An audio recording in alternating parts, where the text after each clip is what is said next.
क्या internet real है? क्या इंटरनेट पर चल रही चीजें रियल है? क्या आप रियल हो? डेड इंटरनेट थ्योरी क्या है? बेसिकली ये थ्योरी ये कहती है कि इंटरनेट 2016 और 17 में ही खत्म हो चुका है। जिस इंटरनेट को हम जानते हैं, जिसमें असली लोग रहते हैं, असली चीजें काम करती है, दरअसल वो 2016 और 17 में ही मर के खत्म हो गया। उसका एग्जिस्टेंस, रियल इंटरनेट का एग्जिस्टेंस 2016-17 में ही खत्म हो गया। जो अभी हम इंटरनेट देखते हैं वो एक प्रोग्राम है जो कि आर्टिफिशियल इंटेलिजेंस द्वारा चलाया जाता है। ये वो इंटरनेट नहीं है जिसे हम जानते हैं। ये थ्योरी ये कहती है। क्या ये सच है कि इंटरनेट अब फेक हो चुका है? ये इंटरनेट वो रहा ही नहीं है? क्या यहाँ के लोग नकली हैं? इस चीज़ के बारे में आज मैं बात करने वाला हूँ। इस कंस्पिरेसी थ्योरी को मैं थोड़ा सा आज एक्सप्लोर करूँगा, एक्सपोज करूँगा कि ये है क्या। देखो, मैं आपको बता दूं कि इसका आइडिया, मतलब इस थ्योरी का आइडिया ये है कि पहले हम लोग जो भी इंटरनेट पर पढ़ते थे वो इंसानों द्वारा डाला जाता था, जो कि हम आर्टिकल्स के फॉर्म में डाल रहे हैं, वीडियो के फॉर्म्स में डाल रहे हैं, या कोई भी हम डेटा इंटरनेट पर डाल रहे हैं। लेकिन इन्वर्जन आ गया और बॉट्स, आर्टिफिशियल इंटेलिजेंस और इन सारी चीज़ों ने असली ह्यूमन बींग्स को टेक ओवर कर लिया। और इंटरनेट पर जो हम चीज़ें पढ़ रहे हैं वो सब एआई द्वारा जनरेटेड है। वो इंसानों द्वारा लिखी गई चीज़ें नहीं हैं, बल्कि आर्टिफिशियल इंटेलिजेंस, कंप्यूटर और एक बहुत स्मार्ट मशीन के द्वारा लिखी गई है, जिसे कुछ चुनिंदा लोगों ने या गवर्नमेंट्स ने या कुछ इन्फ्लुएंसर्स ने, जो कि इस दुनिया के सबसे पावरफुल लोग हैं, उन्होंने डिप्लॉय करके रखा हुआ है। क्या ये इंटरनेट रियल है? अब इस चीज़ के बारे में बात करते हैं। थ्योरी को थोड़ा सा साइड रखते हैं। एक एग्जाम्पल मैं आपको देता हूँ मल्टीप्लेयर गेम का। आपको पता होगा पबजी, बीजीएमआई और बहुत सारे मल्टीप्लेयर गेम्स होते हैं। जब ये गेम्स बनते हैं और किसी पॉपुलर डेवलपर के हों तो उसको लोगों तक पहुंचने में ज़्यादा प्रॉब्लम नहीं होती। लेकिन वही गेम जब नॉट सो पॉपुलर डेवलपर द्वारा बनाए जाते हैं, मल्टीप्लेयर गेम, तो लोगों को पता ही नहीं होता कि ऐसा गेम कोई एग्जिस्ट भी करता है। अब मुझे सागर भाई, इंटरनेट असली है, इसमें गेम की कहाँ से बात आ गई? ध्यान से सुनना। तो जो मल्टीप्लेयर गेम्स होते हैं, स्टार्टिंग में उसमें यूजर्स नहीं होते, मतलब स्टार्टिंग में लोगों को पता ही नहीं होता, तो लॉबी में 100 लोग कहां से आएंगे? ऐसे में डेवलपर क्या करता है कि उसमें बॉट्स डाल देता है। ये एआई कंट्रोल्ड या मशीन कंट्रोल्ड फेक एनिमीज होते हैं जो गेम में होते हैं। सही बात है। इससे क्या होता है कि अगर 1-2 लोग एक लॉबी में होते भी हैं, बाकी अगर 98 और 97 लोग बॉट होते हैं, मतलब 97 बॉट्स होते हैं, बाकी 2-3 लोग ही असली होते हैं, उनको ये लगता है कि वो असली लोगों के साथ खेल रहे हैं। लेकिन जो एक्सपीरियंस प्लेयर होते हैं वो बता देते हैं कि ये बॉट है। खतरनाक बात यह है कि गेम ये बताता नहीं है कि जिसको हमने मारा गेम में वो एक बॉट था या असली इंसान। मतलब हमें एक सिमुलेशन में रखा जाता है और हमें बताया भी नहीं जाता कि जिन लोगों के साथ हम खेल रहे हैं वो असली इंसान हैं या बॉट। उनके यूजर नेम तक असली इंसानों जैसे रखे जाते हैं ताकि कोई पता ही ना लगा सके कि क्या हम असली लोगों को हिट कर रहे हैं गेम में या वो सिर्फ बॉट है। तो क्या होगा अगर कोई ऐसा गेम बने जिसे कहा जाए कि वो मल्टीप्लेयर है, लेकिन उसमें सारे बॉट्स हों और सिर्फ जो एक इंसान खेल रहा है वो ही असली हो? ऐसे बहुत सारे गेम हैं जो फेक मल्टीप्लेयर गेम्स हैं, जो ये प्रिटेंड करते हैं कि वो आप और बहुत सारे लोगों के साथ खेल रहे हो, बट वो सारे बॉट्स होते हैं। एक मल्टीप्लेयर गेम को बनाना और उस सर्वर को हैंडल करना जिसमें बहुत सारे लोग एक ही वक्त पर खेल रहे हैं, बहुत एक्सपेंसिव होता है। इसीलिए जो डेवलपर होते हैं वो क्या करते हैं, कई बार ऐसे गेम बनाते हैं जिसमें सारे बॉट्स होते हैं। उसमें ऐसी स्क्रीन भी डाली जाती है कि connecting to the server time out, ताकि लोगों को ये भनक भी ना लग पाए कि ये मल्टीप्लेयर गेम है ही नहीं। दरअसल जिन लोगों के साथ आप खेल रहे हो, जॉन, पॉल, स्टीवन, ये सभी बॉट्स हैं और असली लोग नहीं है। अब यहां समझने के बाद अब सीधा चाहिए इस थ्योरी में कि इंटरनेट अब नकली चल रहा है।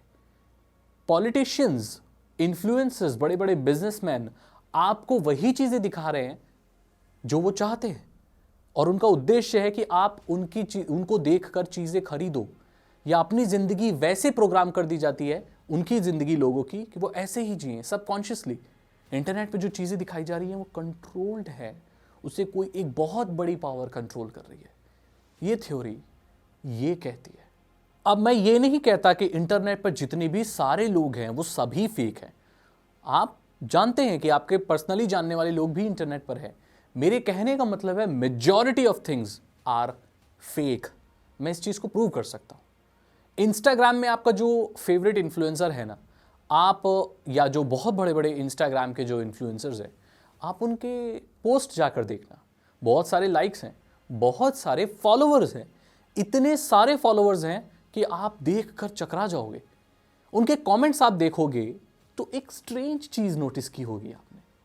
इस दुनिया में ऐसा तो कुछ है जो हम नहीं समझ पा रहे हैं, जो आम लोगों तक पहुंचाया नहीं जा रहा है, लेकिन मैं आज कोशिश करूंगा वो बताने की आपको, और सोचने पर मैं आपको मजबूर कर दूंगा। जब आप उनके पोस्ट के कमेंट को देखोगे तो एक अजीब सी चीज देखोगे कि लोग रियल कमेंट्स लिख ही नहीं रहे। वहां पर ज्यादातर लोग हर्ट्स दे रहे हैं, स्माइली दे रहे हैं, आग जलने वाली इमोजी दे रहे हैं। रियल कमेंट्स, अपनी असली जो राय होती है वो नहीं दे रहे हैं। लेकिन YouTube पर यह चीज आपको देखने को नहीं मिलती। लेकिन YouTube पर आपको यह चीज क्यों देखने को नहीं मिलती? क्यों YouTube के कमेंट्स बहुत ही रियल होते हैं और क्यों Instagram के बड़े बड़े इन्फ्लुएंसर्स के कमेंट में सिर्फ इमोजीज, हर्ट्स और ये सारी चीजें ज्यादा होती हैं?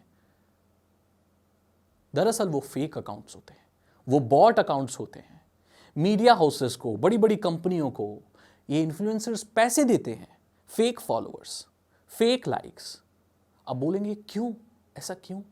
जिस चैनल पर पहले से 1 मिलियन सब्सक्राइबर होते हैं, लोग उस चैनल को सब्सक्राइब करना ज्यादा पसंद करते हैं। लोगों को यह लगता है कि मुझसे पहले भी 1 मिलियन लोग उसे फॉलो कर चुके, तो मुझे भी करना चाहिए। भिखारी को भी लोग तभी पैसा देते हैं जब उसके कटोरे में पहले से कुछ सिक्के रखे हों। तो आपको समझ में आ गया? तो यहां पर सारी चीजें आपको इन्फ्लुएंस करने की हैं। ये सारा खेल यही है। अब YouTube पे ऐसी कमेंट क्यों नहीं है? YouTube पर बॉट क्यों नहीं है? क्योंकि 2013 में ही YouTube ने इस चीज से टैकल कर लिया था। इन्वर्जन का जो था उससे डर था। इन्वर्जन, जो मैंने आपको चीज बताई, जब रियल फेक लगने लगे और फेक रियल लगने लगे। YouTube को 2013 में ही ये डर हो गया था कि उसके प्लेटफॉर्म पर जितने इंसान नहीं होंगे उतने बॉट होंगे। ये वो वक्त था जब fake likes, fake subscribers peak पर थे। Millions of fake profiles, fake bots, fake likes और सब्सक्राइबर का बोलबाला था। रियल लोगों से ज्यादा, जब जियो भी नहीं आया था, रियल लोगों से ज्यादा उस प्लेटफॉर्म पर यानी कि YouTube पर बॉट्स थे। एक सीक्रेट इवेंट भी थी इन्वर्जन की, आपको पता नहीं होगा, लेकिन YouTube ने ऑर्गेनाइज करवाई थी। तो उन्होंने इस चीज से टैकल कर लिया और बॉट्स हटा दिए, एटलीस्ट अपने प्लेटफॉर्म से। लेकिन थ्योरी ये कहती है कि 2016-17 और 2018 के एंड तक पूरे इंटरनेट पर इन्वर्जन आ चुका है। पूरे इंटरनेट का छोटा सा हिस्सा ही रियल है, बाकी majority of internet is fake. ये नकली है। खुद फेसबुक ने भी एक पॉइंट पर यह माना था कि उनके प्लेटफॉर्म पर 60 मिलियन या बहुत मिलियंस फेक यूजर्स हैं, बॉट यूजर्स हैं, जो इसलिए बनाए गए हैं ताकि ऑपोजिट पॉलिटिकल पार्टी को टारगेट किया जा सके, लोगों को इंसल्ट किया जा सके, लोगों की इमेज डिस्ट्रॉय की जा सके। ऐसी बड़े बड़े मीडिया हाउसेज हैं जो लाखों और करोड़ों में bots accounts, fake accounts, fan pages, ये सारी चीजें चलाते हैं। एक ऐसा इन्फ्लुएंसर जो इतना पॉपुलर है भी नहीं, लेकिन इंस्टाग्राम में आप स्टोरी में देखोगे उसके सजेशन आए जा रहे हैं, जिसको कोई जानता भी नहीं है, अचानक से उसकी पॉपुलैरिटी बहुत बढ़ जाती है। वो सिर्फ लिप सिंक की वीडियो बनाता है लेकिन बहुत पॉपुलर हो जाता है। वो सही में पॉपुलर नहीं हो रहा है, उसको एल्गोरिदम के साथ खेलना आ गया है, उसने बॉट्स खरीद लिए हैं, इसलिए चारों ओर उसके ही पोस्ट नजर आ रहे हैं। ये रियलिटी है। लाइक्स, फेक्स, पॉपुलैरिटी सब बिकती है, सब कुछ। और ये जितने भी फेक अकाउंट्स हैं, इनको ये मीडिया हाउसेस या बड़ी बड़ी कंपनियां इस्तेमाल करती हैं, किसी को भी जमीन से उठा के सितारा बना देती हैं। आजकल चीजें ऐसे ही काम करती हैं, लेकिन ये आपको कोई बताएगा नहीं। बहुत सारी म्यूजिक इंडस्ट्री में व्यूज एक बहुत बड़ा व्यापार है जो कि खरीदा और बेचा जाता है। ये इन्फ्लुएंसर्स, ये यूट्यूबर्स, ये इंटरनेट, ये ब्लॉग पोस्ट, ये फॉलोअर्स, ये सब्सक्राइबर्स, ये सब आधे से ज्यादा फेक है। तो ये थ्योरी कहीं ना कहीं सच साबित होती है। मैं ये नहीं कह रहा पूरा इंटरनेट फेक है, लेकिन फेकनेस, नकलीपन, ये सब बहुत ज्यादा चल रहा है। हमारे दिमागों को प्रोग्राम किया जा रहा है। कभी कभी आपने सोचा होगा, आप ऐसे कुछ करने लगते हैं। आप जब भी अपना फोन खोलते हैं, इंटरनेट खोलते हैं, सबसे पहली वेबसाइट आप यूट्यूब जाते हैं, फेसबुक जाते हैं। ना चाहते हुए भी आपकी उंगली पर अपने आप फेसबुक लिखता, आप फेसबुक पर चले जाते हैं। क्या आपके साथ कभी ऐसा हुआ है कि जब भी आपने इंटरनेट खोला तो गिनी चुनी वेबसाइट है? इस इंटरनेट पर कितनी वेबसाइट्स हैं? लाखों, करोड़ों, अरबों, लेकिन आप सिर्फ 5-6 वेबसाइट्स को ही सर्व कर रहे हो। ऐसा क्यों? कहीं आपका दिमाग प्रोग्राम तो नहीं किया जा रहा? कहीं आर्टिफिशियल इंटेलिजेंस आपको कंट्रोल तो नहीं कर रहा? क्या ये इंटरनेट नकली है? आपकी क्या राय है? मुझे ज़रूर बताइए। अगर आपको ये वीडियो अच्छी लगी तो इसे लाइक करें, मेरे चैनल को सब्सक्राइब करें, और मैं ऐसी ही रियलिटी आपके सामने लेकर आता रहूँगा। साइबर सिक्योरिटी और इथिकल हैकिंग में इंटरेस्ट है? अगर आप इस एल्गोरिदम को मात देना चाहते हैं, स्मार्ट बनना चाहते हैं, आप ऐसी गहराई को समझना चाहते हैं इंटरनेट की जो आपको यूट्यूब पर कोई भी नहीं बताएगा। मुझे दुख के साथ कहना पड़ रहा है कि यूट्यूब पर टेक्नोलॉजी का नाम अब सिर्फ मोबाइल फोन्स के डब्बे और मोबाइल फोन्स ही रह गए हैं। ये दुनिया को क्या हो गया है? क्या आप रियलिटी में विश्वास करते हैं?